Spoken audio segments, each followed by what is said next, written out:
And still on Goal 3, the need for stronger partnership between the federal government and private medical practitioners have been emphasized in the bid to tackle the issue of universal health coverage in the country. This position was canvassed at the 25th Annual General Meeting and Scientific Conference of the National Guild of Medical Directors, which recently held in Abuja. With the theme Achieving Universal Health Coverage and specifically focusing on rethinking business models for private practice in Nigeria, the 25th Annual General Meeting and Scientific Conference of the Guild of Medical Directors discussed widely and preferred solutions as private medical practitioners led the vanguard.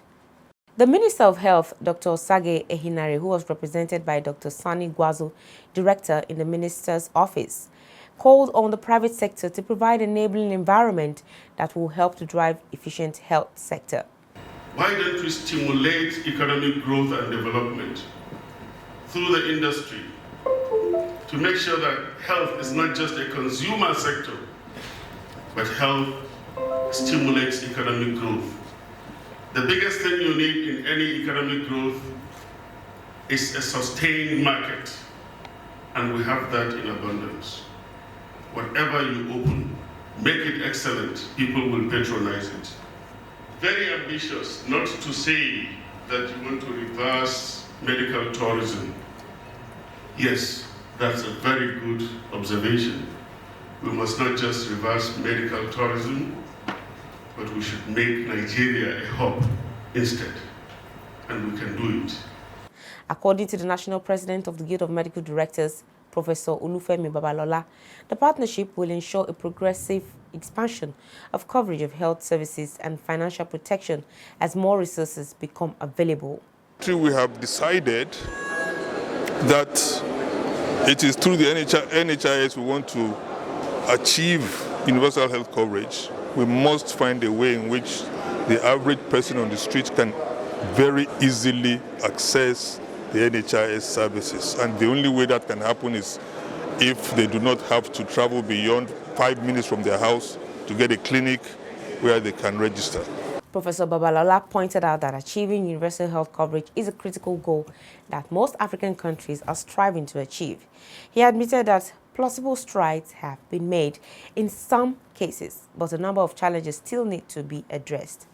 And to perfect this process, the national president of the Guild said a platform for a robust discussion by all stakeholders, healthcare buyers, and beneficiaries of medical health schemes on how to achieve the universal health coverage will be created.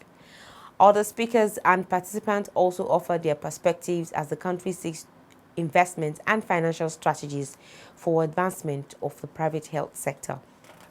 We can talk about universal health coverage as much as we want, but if we don't come up with actual solutions that can be implemented, we'll never make our way forward. So this conference is about that. Let's do things and come up with solutions that will actually make sense, will actually be something we can start with. Everything is a single step. So we are bringing stakeholders together today to discuss how Nigeria can key into the United Nations agenda on universal health coverage. And as private practitioners who take care of about 70% of the people's health, it's very important that they are integrated into the universal health coverage. The private practitioners hold the key to universal health coverage in this country. And so there's going to be an intercourse today between the government and the private practitioners to see how we can find that midpoint to move the healthcare of Nigerians forward.